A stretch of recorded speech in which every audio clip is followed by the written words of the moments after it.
আমরা যখনই কোনো ফজিলতের কথা শুনাই যে অমুক নামাজ জামাতের সাথে পড়লে বা এভাবে পড়লে সেটার সব এরকম, তখন আমাদের অনেক মা বোনরা আক্ষেপ করেন যে তাহলে আমরা কেন বঞ্চিত।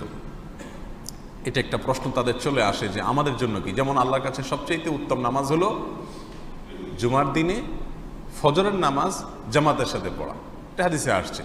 এখন এই হাদিস যখন শুনেন তখন মা বোনরা মন খারাপ করেন যে তাহলে আমাদের কি হবে, মানে আমরা কিভাবে ফজিলত পাবো।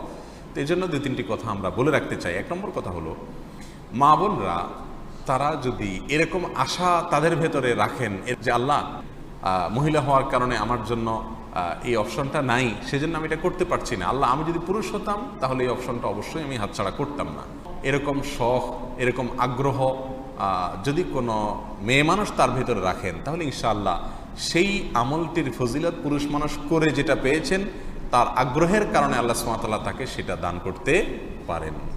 এটা হলো একটি কথা। দ্বিতীয় কথা হলো যালিকা ফাদলুল্লাহি ইউতিহি মান ইয়াশা, কিছু কিছু আল্লাহর অনুগ্রহ আল্লাহ তাআলা বিশেষ কিছু মানুষকে দেন, অন্যদেরকে দেন না। মেয়েদের জন্য কিছু ফজিলতের কথা আছে যেগুলো পুরুষদের জন্য প্রযোজ্য না। যেমন কোনো মেয়ে যদি গর্ভধারণ করেন এবং সন্তান ভূমিষ্ঠ করতে গিয়ে তিনি যদি মারা যান তাহলে তিনি শাহাদাতের মর্যাদা পাবেন। আবার মেয়েরা যদি হজ করে তাহলে হাদিসে আসছে সেটাকে জিহাদ সমতুল্য বলা হয়েছে। পুরুষের হজকে নারীর হজের মতো সেরকম মর্যাদা দেওয়া হয়নি। এখন পুরুষরা যদি বলে আমাদেরকে কেন এই মর্যাদা দেওয়া হয়নি, তাহলে তো হবে না। কিছু কিছু ক্ষেত্রে নারীদেরকেও বিশেষ কিছু ফজিলত এবং মর্যাদা দেওয়া হয়েছে, আবার কিছু কিছু ক্ষেত্রে পুরুষকেও দেওয়া হয়েছে। অতএব কোনো একটা বিশেষ খাতে পুরুষের কোনো আমলের ফজিলতের কথা শুনে আপনার আল্লাহর উপরে প্রশ্ন রাখা উচিত না যে আমাদেরকে কেন সুযোগ দেওয়া হয়নি। আপনার জন্য অনেক অপশন আছে, আল্লাহ তাআলা আপনার জন্য জান্নাতে যাওয়া সহজ করে দিয়েছেন। পুরুষ বেচারা জান্নাতে যাইতে হলে বহু ঘাট পার হয়ে তারপরে তাকে জান্নাতে যেতে হবে, কারণ পাই পাই করে যে কামাই করছে এই সবগুলোর হিসাব তাকে দিতে হবে। আপনার তো সে ধান্দা নেই, আছে মেয়েদের এই হিসাব। আরো অনেক ব্যাপার স্যাপার আছে, ঝগড়া ঝাঁটি রাস্তাঘাটে বাহিরে কর্মক্ষেত্রে কত জঞ্জাট পেরিয়ে তারপরে পুরুষ জান্নাতে যেতে হবে, কত মানুষের হিসাব দিয়ে তারপরে জান্নাতে যেতে হবে। আর আপনার মেয়ে মানুষ বাসায় খুব সহজ আপনার জন্য জান্নাত। রাসূল আকরাম সাল্লাল্লাহু আলাইহি সাল্লাম একাধিক হাদিসে মেয়েদের জান্নাতে সহজ হওয়ার বিষয়টি আলোচনা করেছেন। যদি কোনো মহিলা 5 ওয়াক্ত নামাজ পড়ে, সে যদি রমজান মাসের রোজা রাখে, সে যদি স্বামীর সম্পদের হেফাজত করে, সে যদি নিজের লজ্জাস্থানের হেফাজত করে, এই সংক্ষিপ্ত কিছু কাজ যদি সে করে, জান্নাতের যে কোনো দুয়ার দিয়ে সে দাখিল হতে পারবে।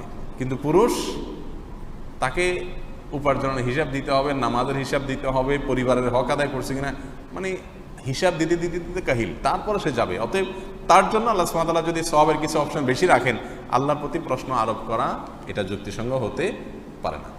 তৃতীয় কথা হলো, যে সমস্ত ফজিলতগুলো পুরুষদের জন্য বিশেষভাবে প্রযোজ্য, নারীদের জন্য সে অপশন নাই, সেগুলোর সওয়াব নারীরা নিজেদের করে নিতে পারেন আরেকটা বুদ্ধিতে। সেটা হলো, কোনো পুরুষকে আপনি হেল্প করলেন, কথার কথা আপনার স্বামীকে, আপনার ভাইকে, আপনার বাবাকে, তাদেরকে আপনি হেল্প করলেন কিসের জন্য? জুমার দিনে ফজরের নামাজ যেন জামাতের সাথে তিনি পড়েন, তাহলে সবচেয়ে শ্রেষ্ঠ নামাজ পড়ার সওয়াব তিনি পেলেন। আর আপনি তাকে যেহেতু সহায়তা করেছেন, যে ব্যক্তি কোনো ভালো কাজের পথ দেখাবে, সহায়তা করবে, সে ব্যক্তিকে আল্লাহ সুবহানাহু ওয়া তাআলা সংশ্লিষ্ট কাজ করা ব্যক্তির সমান সওয়াব দান করবেন। অতএব এই হাদিসের ভিত্তিতে আমাদের মা বোনরা যদি যে আমলগুলো পুরুষদের জন্য খাস সেগুলো পুরুষদেরকে করতে সহায়তা করেন, ওইটার বিষয়ে প্রচার করলেন যাতে তার এই প্রচারণা দেখে অন্য পুরুষ আমল করে, অথবা নিজের বাসার পুরুষদেরকে তারা উৎসাহিত করলেন, তাহলে তারাও সেই সওয়াবগুলো পেতে পারেন। অতএব মন খারাপ করার কোনো কারণ নাই।